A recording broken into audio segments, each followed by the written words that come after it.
joy and success. Every day is a chance for happiness. Yes, we can live a beautiful, crazy plan. Every day is a celebration. Every day is a celebration. Every day is a celebration. Hello and welcome to the Great Song Adventure. I'm your host, Paul Zolo, here with my co-host, Louise Goffin. We have a very special episode to bring you today. It comes all the way from the UK. You went all the way to the UK and talked to Chris Difford of Squeeze. How did that happen? Well, I have attended Chris Difford's songwriting retreat in the last couple of years, and we were there on site. It was the last day, and it's always very long days because you get up in the morning and you meet in the breakfast room, and then you're assigned, well, actually, Chris assigns you people that you're going to work with that day. And by the time you're finished writing and doing all of that, you're preparing to perform the song. By the end of the week, you're performing all the songs that you did during the week, but you have another performance in the evening. So it was on this very last day where everyone was the most tired, and you can hear in the interview in the background people playing their guitars and getting ready. So, yeah, it was because I was there. But, you know, Chris and I had a long history with pretty much 25 years of not seeing each other in between. And that led to us singing a duet together. And it's really cool to hear him by himself. You know, I interviewed him with the Glenn Tilbrook of Squeeze a long time ago, and as you know well, they're old-fashioned collaborators in that Chris writes words only, kind of like Bernie Taupin or Hal David did with Burt Bacharach, and Glenn would do the music separately. They didn't work at the same time, and so it was very interesting to hear from him. And I like how you talked to him. He's a very formal guy too. Well, he was formal at the time because he had a lot going on. He was the master of ceremonies for this whole event. He's also a great stand-up comedian, not trying to be, but he has a very welcoming and funny, dark way of holding the stage and storytelling. So he would introduce the songs and the artists, and we squeezed a little time together throughout all the bustle going on there. I'm glad you did. It's great that he took the time in the middle of that. And, it was interesting. When I interviewed them, unlike most collaborators who talk, like I talked to Lieber and Stoller, and they finish each other's sentences, they're listening to each other. The two of them didn't even listen to each other. They were very separate, and it was a very interesting dynamic, and always made me wonder what it's really like between the two of them. It's interesting you bring that up because I asked him that very question. I said, what's it like having such a long-term partnership? And he does talk about it. His answer's fantastic, actually. Yeah, and quite respectful. I mean, a lot of mutual admiration, no question about it. Yeah. It's also, it's so great, as you said, you did a duet with him. And, he's so famous as a wordsmith, but he's a great singer, and he plays bass, too. He's a musician, too. So how did that happen? Tell us about that duet. First of all, the very beginning of my meeting Chris was when I went to England in the mid-'80s. Annie, who was working for Dave Robinson of Stiff Records, my friend Sarah Lee, the bass player, Sarah Lee, we pretty much exchanged phone books. I gave her my New York phone book. She gave me her London phone book. And those were the only people I knew when I went to London other than Stiff Records. And Annie said, you've got to write with Chris. Let me put you together. He would hand me fully written lyrics, and I know we wrote at least 3 songs together.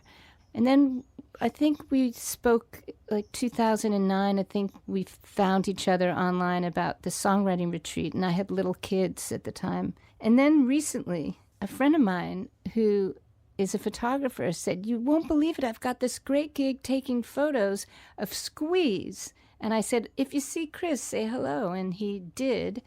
And when my name came up to Chris, he said, oh, please give Louise my email. Say hello. I'd love to be in touch. And so I got in touch with him, and I said, Chris, I'm making a record. Want to sing on a song? And, the miracle of being able to send an email. And he did a great job. And then we made a video. 2 times ago, I was over there. We drove to Cheltenham and made a video for it together. And it hasn't come out yet. So You wrote this song with John Parrish, is that I correct? wrote, yeah, that's a good point to bring up. This is Chris singing on a song that we didn't actually write together. I wrote this song with John Parrish, and we'll be talking to John Parrish. What's the name of this song? It's called Paris, France. Paris, France. That's a good title. Well, we're going to hear that song coming up. Now we'd like to hear the interview that Louise did in England with Chris Difford of Squeeze. You have written so many songs, but you write the lyric first, and you would give them to Glenn to do the music, and you wouldn't even be in the same room, right? No, majority of people I work with, I never sit with them. I just send them the lyric, and they write the music. And on the odd occasion, I'll be in the room with somebody. When, like Paul Carrack, for instance, I've just written some stuff for his new album, and I had to be in the room with him to imagine what he wanted to sing about. And what is the difference for you of being in the room or doing it on your own? I think being on my own, I'm kind of left to disappear into my imagination, so that's a nice thing for me to do. When I'm in the room, it's like making a suit for someone, so I'm sort of like a tailor. Somebody asks me what they want, I imagine what they're thinking, what they're feeling, and then try and transcribe those words into the melody that they're coming up with. And it's very spontaneous, and it's actually great fun. But when I was younger, it was only lyrics. I never did anything else. When you were listening to records growing up and you'd hear something that you'd love, were you focusing on words when you were listening? You were always, yeah. I hardly ever heard the music, unless it was Zappa. You wouldn't hear the music, meaning you'd read it, or you just weren't focusing on it? I just wouldn't focus on it. I'd be totally absorbed in the story that was being told. Because it started off really as just a place to exist on my own. It was kind of shelter, and a place of safety in the home, So as a young teenager, that's where I liked to go.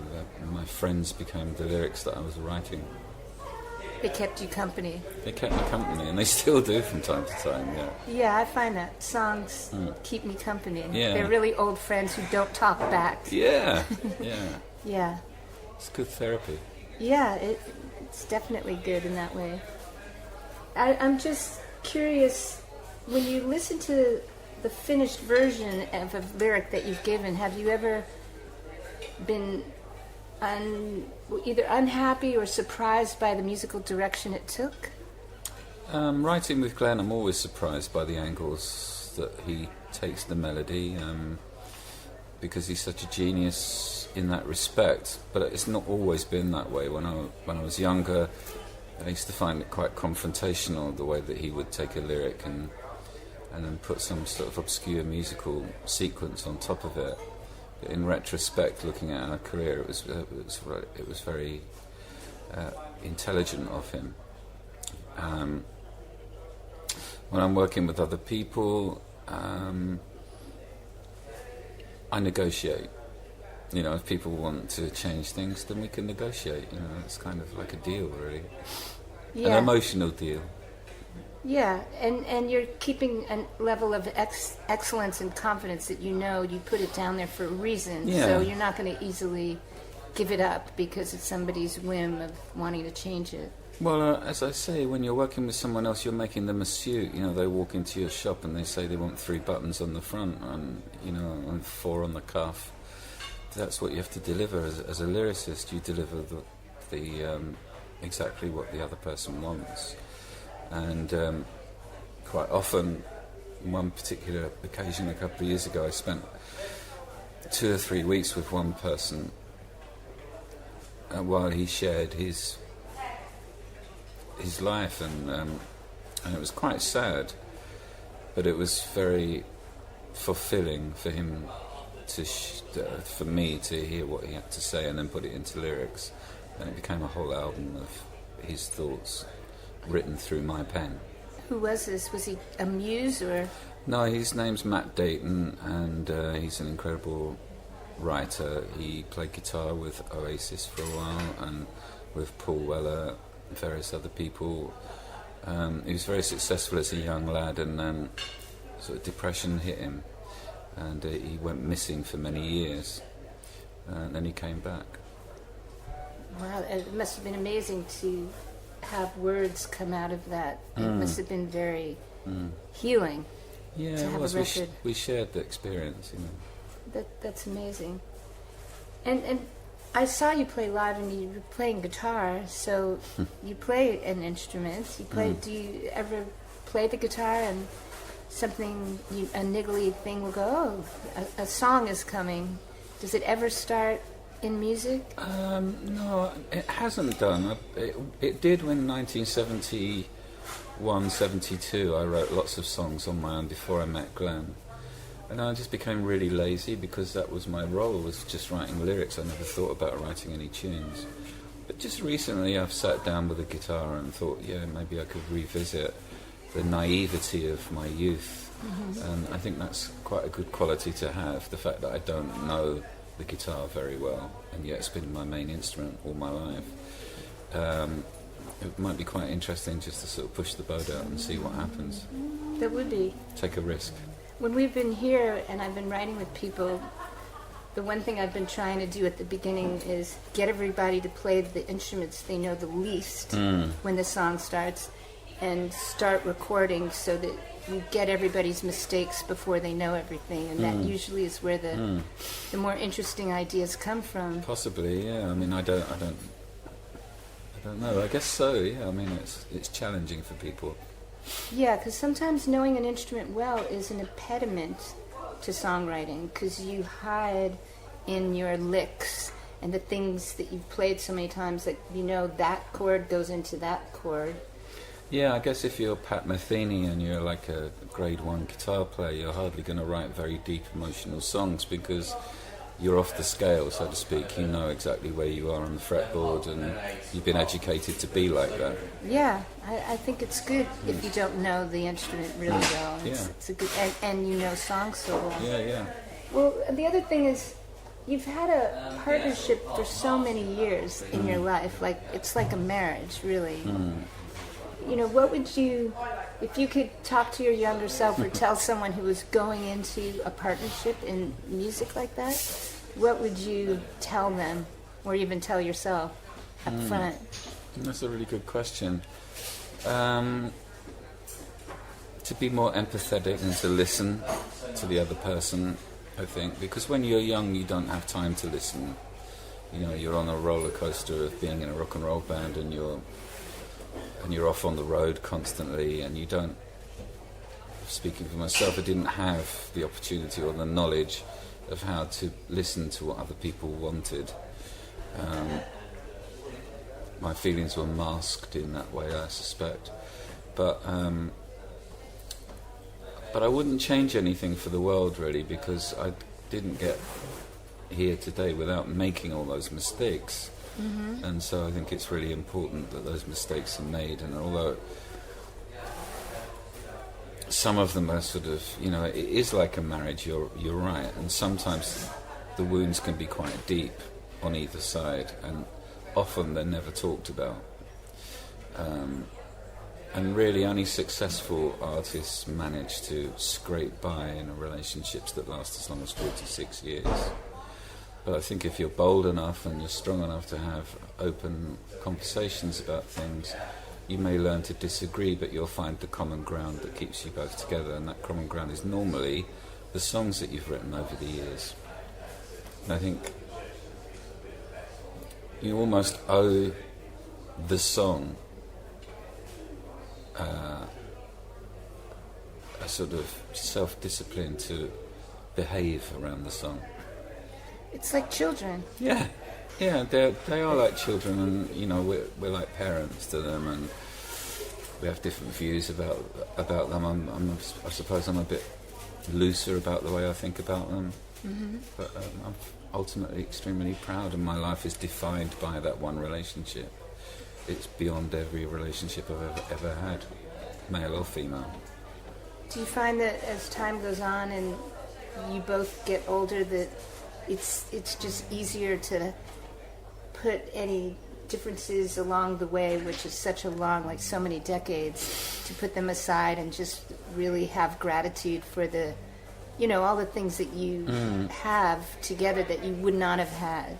There's a professionalism that you have to face up to at Yeah. some stage, and I think we've reached that stage where we know we're very different from each other. If you're talking about me and Glenn, we're very different, but we appreciate what we've got, and we're very professional around it. But we don't spend very much time at all sort of corresponding. Makes sense. I'm curious, this is the 26th year you've been doing the songwriting retreats? Yeah. And you said you went to Miles Copeland's Castle retreat 26 years ago? Yes. And thought you wanted to do one, Yeah. and then you loved it and kept doing it. Yeah. What did you love most about it? And what do you love most about these? Well, I love cross-pollinating with other writers. When I started it out doing it on my own, I used to write with other people, but now I facilitate and observe because there isn't enough emotional space to deal with everybody's needs and write lyrics. It's bloody hard work. So I'm just grateful to be able to give something back and create an event like this where lots of songs get written and everybody is really jolly and they get on, and maybe there's underlying stuff, but it's generally very good. I'm just very fortunate, really. I love doing it. You are putting together the groups, right? Yes. So that's creative. I mean, you're looking at people's Yeah. personalities Skills. and backgrounds, and you're saying, this would make a good combination. Let's see what they'll come up with. And there are certain levels that people are on, and you have to make everybody happy. And it's often hard. This morning I had somebody come to me in tears because she didn't feel like she had been in the right group yesterday, and I really felt for her. I could feel what it was that she was upset about, so I tried to reflect how it would be. For me, it would have been difficult for me to accept what she was going through. So, hopefully I made her feel okay about today. that's good. And that can happen.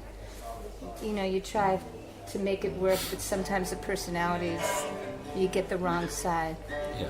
of the song, and Yeah. it's already got a direction, and you can't really get into it at a certain point. Yeah. Yeah, that's the other thing you're doing here is there's no age wall here. We have people here are 14, people here in their 70s, and everybody's getting along, writing as equal peers. When it comes to the song, there is this respect for it's almost like a sacred act. When it's like people go to church and they leave their differences behind, and they come to church, and on Sundays, they act well. But everyone here it's really been an amazing thing to see. It's like a big family, and when the campfire guitars are going around at night, you hand the guitar over to someone younger, someone older. It's a lovely thing. It's I don't think there should be an age group really, and I'm very open to all comers really, and I think that's important. The thing about Miles's retreat was it was people all of a certain caliber, and it was stifling because you had to be in a group that was defined by his publishing company. Exactly. And I don't believe that's the right way forward. It was probably right for him and maybe for other groups too, but not for me. And there's lots of people who don't have publishing companies, and they don't need to because we're like furniture makers. We're all just making furniture, and it's a dying art. So, it's good to preserve it in a way. Songwriters are hard done by. It's a really hard, as many songs as we write here, we'll only get one away between 60 of us, if we're lucky. Right, that's true. You've got Josh here from the Stripes, and you manage him? And he said he was here 6 years ago, so he must have been like 16. 12, yeah. And 12? No, 16. He was 16. So how did that happen? Why was he here then, and how did you come to... Well, I just asked him if he wanted to come, and he came. When he was 16, and it was the right thing for him to do. You knew him or knew his family? And Yeah, I was asked to produce them, and I said I can't produce you guys. You kind of do it yourself. But, but if you need a hand in any other way, and they said, well, we need a hand in management, so I helped them. That's great. Yeah, he's been... He's a cool cat, as they say. He's a cool cat. He's a cool cat. Yeah. Well, so also, I feel like I should say a couple of things. One is, when you stand up and talk to everyone, you have such a natural comedic sense and timing. You're so good at it. Is it something that's come from doing live shows where you're storytelling between songs? And Yeah, I used to be very timid and quite nervous of the microphone, but I've learned to respect that. That's my platform. And interestingly, when I'm in Squeeze, I don't talk at all to the audience. I just play the guy who's in Squeeze. So I go on stage and I'm Chris Difford. But when I'm on my own, I'm the other guy, and that's quite nice. And a lot of big partnerships, Simon and Garfunkel, the Everly Brothers, lots of big partnerships. They don't really talk because they don't want to tread on each other's thought processes, egos maybe, I don't know. Mm-hmm. Egos are massive, Yeah. In a songwriting circle. So. Yeah. Well, you're great at it. It's fun. It's fun to hear you talk, and you get the one-liners, and it's humorous and dark in the perfect way. Oh. And the other thing is, you just did a book tour. You're maybe still doing touring of your book. And how did it feel to put your story and go look in your past and put it all together in a book? Was it freeing to get it all down somewhere? It was freeing, but it seemed like a natural thing for me to do. I always keep a diary and a journal, and I just wanted to let people know that being in a band is not just about being in a band. There's all sorts of things go on around it, like addictions and all those kind of things, and they affected me. And really, it was about me not teaching, but me telling my story, hoping that other people would pick up on the recovery side of my life. Yeah. So that's the important thing. To pass it on. Yeah. Here we are in a barn full of people. We're sitting in where a horse would normally stand. And here's what's happening today. So this is the last day of this retreat. And it's a losing battle at this point going on. There's songwriters in the room getting ready to perform the song they wrote today. We've all had lunch. We've been here 4 days. Yep. 4 days? Yeah. And every night we've been hearing songs. So we're exhausted, basically. We're all knackered as... Yeah, knackered. We're all knackered, as they say. Well... Thank you. Yeah, thank you. Thanks for taking the time. No problem, thank you. Yeah, thank you for having me here. All right. Yeah, that was Louisa's interview with Chris Difford of Squeeze, and I love the spirited ending. I also love he said he's knackered, because I always love that word. And Yeah. I did a book with Dave Stewart of Eurythmics, and he used that word a lot, and we had a transcriber, but she always thought he was saying naked. So every day, Annie and I were naked, so he liked that, so we were going to leave naked instead of knackered. That's a word you don't hear in this country a lot. Yeah, it's a good one. And it's really interesting to hear Chris talk because he's such a word guy, and he just came out with his memoirs called Some Fantastic Place, My Life In and Out of Squeeze. And that was an interview you did just June of this year, very recently. Yeah, it was recent. And I started to read the book too, and I'm still going to keep reading it. I love the storytelling. And, I had memories when I was first in London and writing with him. I took a bus to go south, and then he's writing about where he came from, and I was like, I remember taking a bus to go down there to write with him, and I was this American on a bus, and it was pouring with rain, and people were going, And I was obviously American because back then, you just wore a bumper sticker that said, "I'm not from here." They couldn't figure out why I would be on a holiday bus going to a really rainy area on, the coast. But he talks about the records he liked when he was growing up, and I was interested to see that there was a lot of prog rock records because I used to love listening to that stuff too. I like to. You asked him, did he listen mostly to words? And he said yes, except for Zappa. He did mention Zappa. So Yeah. it's hard to miss that music if you listen to Zappa. Yeah, and you're doing a book on Zappa, aren't you? I am. Thank you for that plug. Yeah. I appreciate that because I love Frank, and he's a fascinating guy. And it was interesting that Chris Difford was listening to Zappa back then.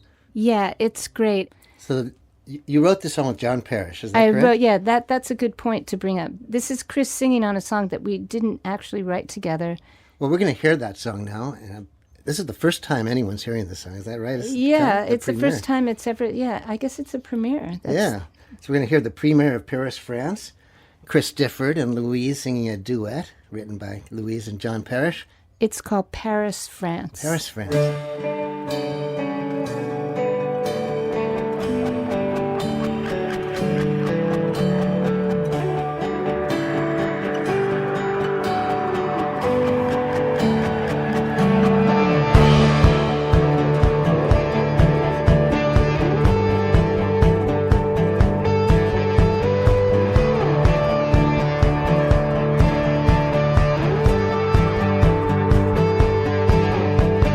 I like you.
Paris, France, Louise Goffin with Chris Difford, a duet, a song Louise wrote with John Parrish.